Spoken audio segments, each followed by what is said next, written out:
pastoring ngifuna sibhekela udaba ka-Eliza, udaba ka-Elizabeth, udaba yama-Eli indlovukazi yaseNgilandi. Ungidlula kwakhe emhlabeni kuveza izinto eziningi besingazazi ezinye zazo. Yes, bayakhala abantu, bayalila abantu, especially in England, mourning the passing of her as their queen. But okunume kuvelela ukuthi ungidlula kwama-Eli emhlabeni kube sekuvusa nezilonda kwamanye amazwe, ikakhulukazi izwekazi Afrika namanye nje amazwe, njengoba kuvela ukuthi endabeni zomnotho amazwe athwele kanzima ngenxa ke mhlawumbe iqhaza lakhe ekuyicebiseni yena. Kuyavela nanokuthi kunabantu abaningi abalahlekelwe imphefumulo enukeke futhi kukhona into efana nalezo. Kuyavela futhi ukuthi kunabantu ekwenzeka izinto ezine injustice noma ezingaba ubulungiswa empilweni zabo bagcina bengathola injustice. Kuningi kakhulu abantu abakhala ngakho, abantu bayibuka ibazi, abantu bayikhotha amanxeba mabemkhumbula, abantu babemkhumbula bayakhala. So we don't know ukuthi ngempela uzobuya ezulwini, yabo. Kodwa ke singakusho ukuthi ke doesn't matter ukuthi yana noma kayanga, kodwa kubalekile ukuthi kunabantu abaningi abakhalayo ngokudlula kwakhe, noma i-existence yakhe has caused so much pain to people, yabona, ukuthi nje ko-exist emhlabeni. So ngifuna ukusho la, there's a lesson in the story sika ma-Eli ekufuna ukuveza la ukuthi what is it exactly that you want to be remembered as njengoba ukhona uphila.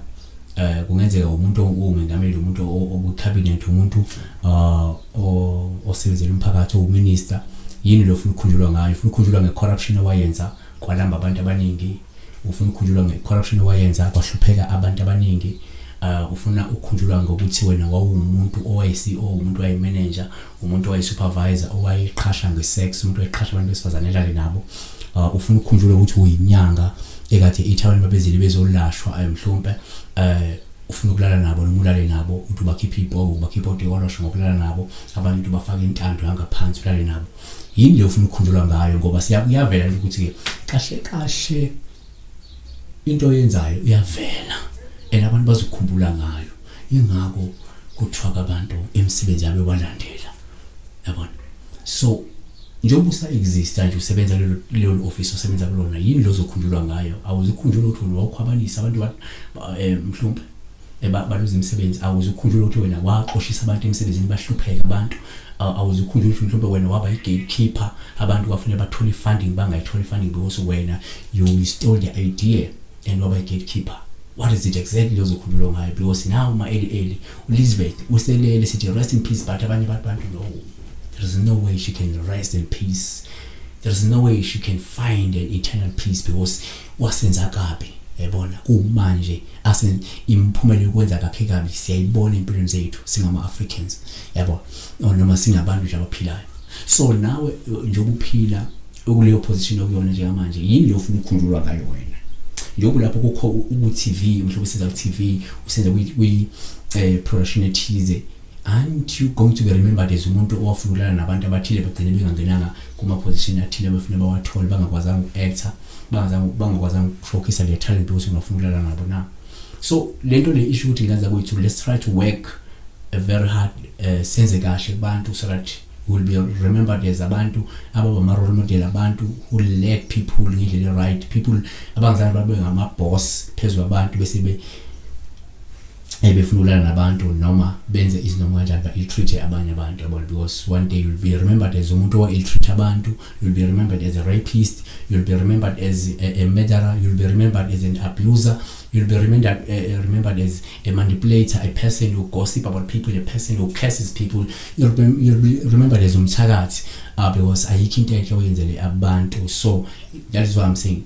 Out of stories ka Gogo Elizabeth, kukhona esingakufunda bese sesiguquka sishintsha, yabona senze kahle akungabi nabantu abazohlupheka basafare because wena wahamba wayobavala inhlanhla wayobathakatha yabona ukuthi inhlanhla zabo zivaleke because that's what they are going to remember you as umthakathi yabona that's what they're going to remember you as umuntu okwakufanele mhlawumbe bangena emsenzini wafuna isex wena yabona so kungenzeka kunomuntu nje manje senze office ya NSFAS yakhwabanisa kunabantu efuna baya deserve ukuthi bathole funding abayitholi because wena ukhona lapha kulokhu uzokhwabanisile imali idlela wena kunomuntu ozoluza that opportunity yokushintsha impilo yakhe yokushintsha impilo yakubo ehlupheka angakwazi because wena uhlela officeini wadla nemali efuna bisiza lohluphekayo selfishness you'll remember as a selfish person okwasebenza ku department ethile yabona